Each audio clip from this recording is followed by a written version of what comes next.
de Papy et Mamie Grange.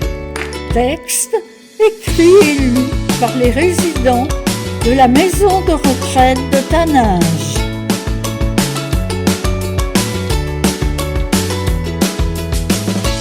Avancée technologique au pôle Nord.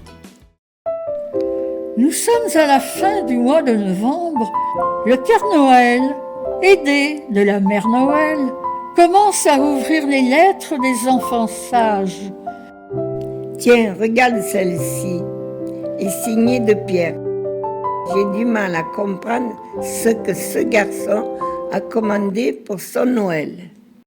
Le Père Noël tente de déchiffrer la lettre de Pierre.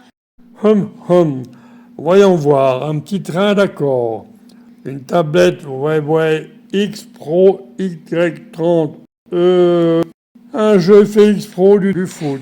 Oui, d'accord, une machine à 33A B20, effectivement.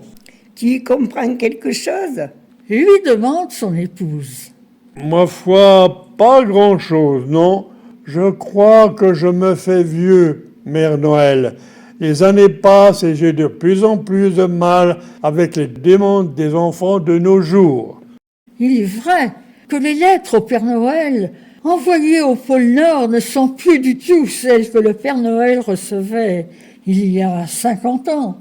Père Noël se demande si Lutin en chef s'y connaît davantage en jeu technologique. Il décide de l'appeler.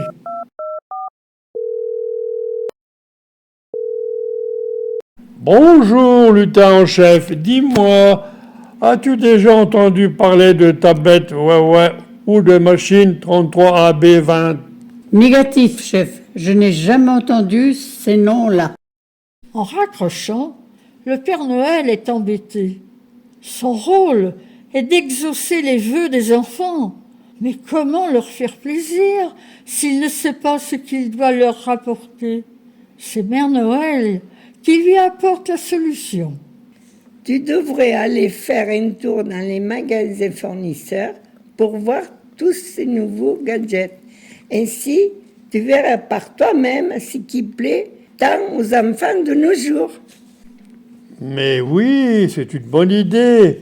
Je vais demander à Lutin bricoleur de m'accompagner. Nous ne serons pas de trop pour prendre les notes. Lutin bricoleur est emballé par la proposition du Père Noël, mais se montre inquiet à l'idée de se promener à la vue de tous dans les magasins. Encore une fois, c'est Mère Noël qui a la solution. Vous n'avez qu'à vous déguiser pour ne pas être reconnu. Père Noël est tout excité. Cette histoire de déguisement promet d'être très drôle. Père Noël troque avec bonheur ses habits rouges et blancs pour un survêtement bleu et des baskets blanches. Il glisse ses longs cheveux blancs sous une casquette assortie et le tour est joué. Tu es très beau. Quant à Lutin bricoleur, avec son jean, son pull rouge et son bonnet blanc qui cache ses oreilles pointues, il est totalement méconnaissable. Le traîneau du Père Noël étant trop facilement identifiable, Mère Noël propose au Père Noël de lui prêter sa petite voiture rouge. C'est le sourire jusqu'aux oreilles que le duo de choc s'en va à la rencontre des magasins fournisseurs de jouets. Quelques heures plus tard, les voilà déjà de retour. La sortie a été un franc succès. Père Noël et Lutin bricoleur ont une idée plus précise de ce avec quoi les enfants d'aujourd'hui aiment jouer. Reste un détail. Comment adapter la fabrique de jouets pour permettre la production de ces consoles, tablettes et autres jeux électroniques? Je vais avoir besoin de toi, lutin bricoleur. Lutin bricoleur semble confiant et le Père Noël, d'un naturel assez peu soucieux, se montre rassuré. Cette journée, riche en émotions, s'achève au pays du Père Noël et tout le monde va se coucher. Le lendemain matin, Les lutins sont à pied d'œuvre. Mais alors que le Père Noël est plongé dans son travail, une violente explosion retentit.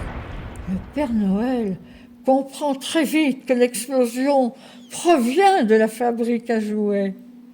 Bon Dieu, les lutins, pourvu qu'il ne leur soit rien arrivé. S'alarme le Père Noël, terriblement inquiet, en décrochant son téléphone pour appeler Lutin en chef.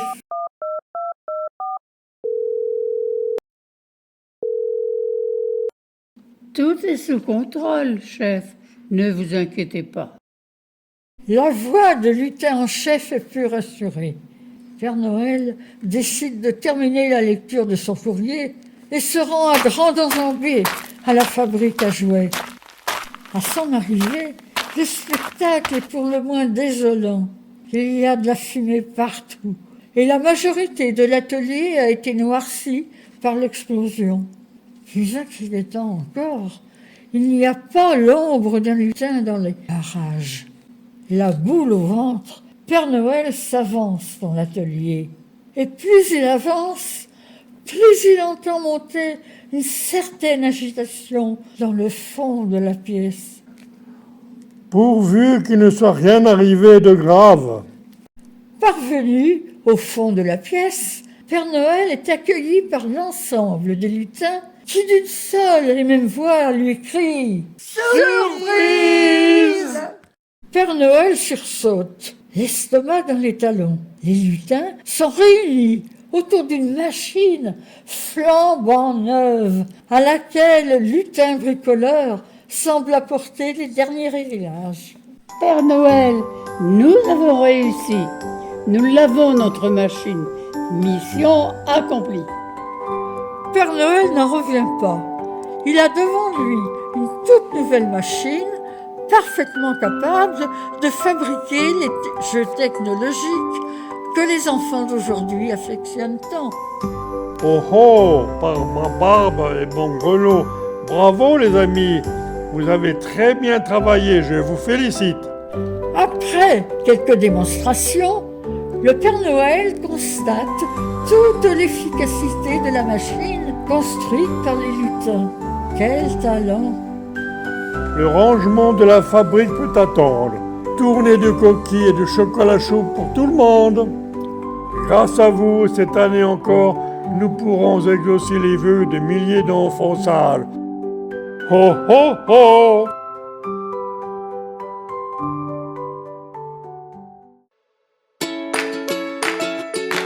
À bientôt pour de nouvelles aventures de Papy et Mamie Grange.